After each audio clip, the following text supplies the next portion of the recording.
UPSC civil services exam సంబంధించి ఈ June 17వ తారీఖు కొత్త బ్యాచ్ స్టార్ట్ అవుతుంది సిఎస్బి ఐఎస్ అకాడమీలో.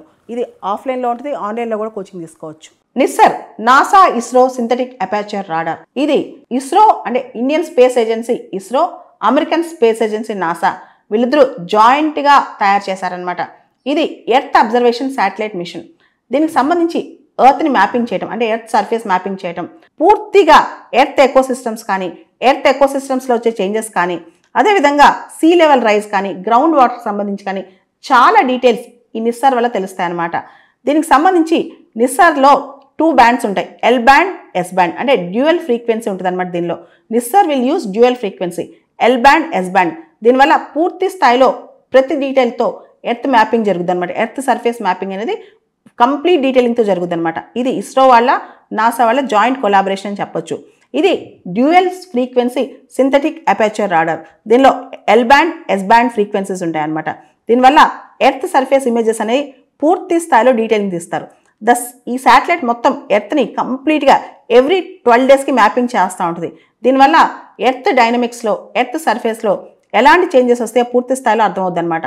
దాంతోపాటు ఎర్త్ చేంజింగ్ ఎకోసిస్టమ్స్, ఈ భూమి మీద ఎలాంటి ఈకోసిస్టమ్స్ మారుతూ ఉంటాయి, దానికి సంబంధించి ఐస్ మాసెస్, బయోమాస్, రకరకాల పారామీటర్స్, న్యాచురల్ హజార్డ్ సంబంధించిన అంశాలు కూడా దీనిలో మనకు తెలుస్తుంటాయి. దాంతోపాటు డిజాస్టర్స్ని ఎలా మేనేజ్ చేయాలి, క్లైమేట్ చేంజ్, వాతావరణ మార్పు, విపత్తు నిర్వహణ, ఇవన్నీ కూడా ఈ శాటిలైట్స్ వల్ల మనకి చాలా ఇన్ఫర్మేషన్తో మనం చాలా జాగ్రత్తగా మేనేజ్ చేసుకోవచ్చు అనమాట. నిస్సార్కి సంబంధించి నాసా ఇస్రో కొలాబరేషన్ 2014లోనే మొదలైంది.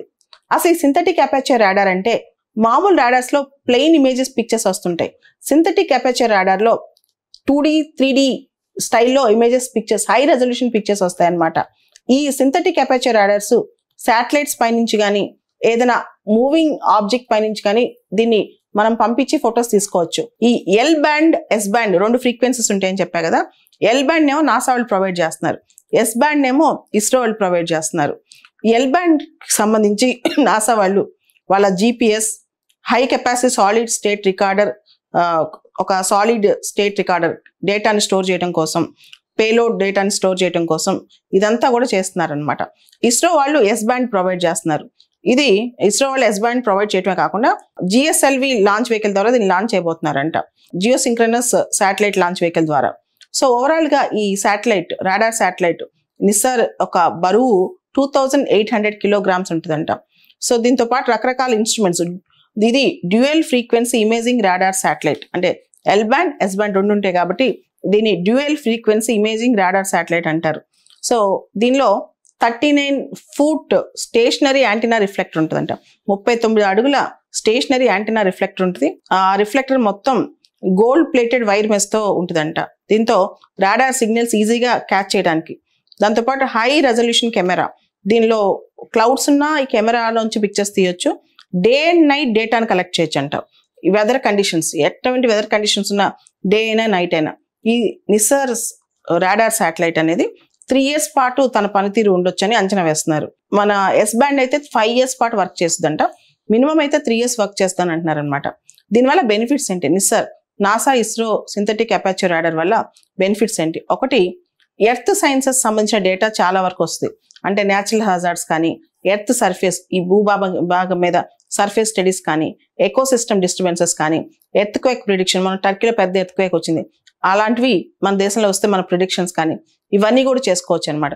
తర్వాత డిజాస్టర్ మేనేజ్మెంట్, విపత్తు నిర్వహణ, ముఖ్యంగా న్యాచురల్ డిజాస్టర్స్ వచ్చినప్పుడు, వాల్కనో ఎరప్షన్స్ వచ్చినప్పుడు, సునామీస్ వచ్చినప్పుడు, ఎర్త్ క్వేక్స్ వచ్చినప్పుడు, కోస్టల్ ఎరోజన్స్ వచ్చినప్పుడు ఫాస్ట్గా మనం రెస్పాండ్ అవ్వచ్చు. దీనివల్ల మనకు డేటా వస్తాయి. తర్వాత వ్యవసాయ రంగంలో, అగ్రికల్చర్లో కూడా ఇది చాలా ఇంపార్టెంట్. క్రాప్ గ్రోత్ సంబంధించి, సాయిల్ మాయిశ్చర్కి సంబంధించి, ల్యాండ్ యూజ్కి సంబంధించి చాలా డేటా మనకు త్వరితగతిగా వస్తుంది అనమాట. తర్వాత ఇన్ఫ్రాస్ట్రక్చర్ మానిటరింగ్, నిస్సార్ ద్వారా ఇన్ఫ్రాస్ట్రక్చర్ మానిటరింగ్ కూడా చేయొచ్చు అనమాట. ఆయిల్ స్పిల్స్, ఎక్కడైనా సముద్రంలో ఆయిల్ స్పిల్స్ పడిపోయినా, అంటే ఏదైనా సముద్రంలో వచ్చే నౌకల్లో ఆయిల్ స్పిల్ అయిపోయినా, తర్వాత అర్బనైజేషన్ పట్టణీకరణకు సంబంధించిన డేటా, ఫారెస్టేషన్ డిఫారెస్టేషన్ సంబంధించిన డేటా, ఇవన్నీ కూడా నిస్సార్ ద్వారా మనం సేకరించవచ్చు. తర్వాత క్లైమేట్ చేంజ్, వాతావరణ మార్పు సంబంధించి, గ్లేషియర్స్ మెల్ట్ అయిపోతున్నా, సీ లెవెల్లో రైజ్ అవుతున్నా సరే, అండ్ కార్బన్ స్టోరేజ్ సంబంధించిన డేటా, ఇట్లా చాలా డేటా ఈ రాడార్ ద్వారా మనం పసిగట్టవచ్చు అనమాట.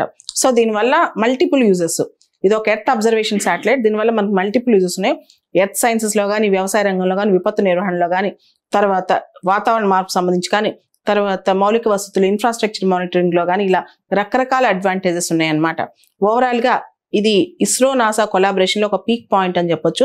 ముఖ్యంగా సివిలియన్ స్పేస్ కొలాబరేషన్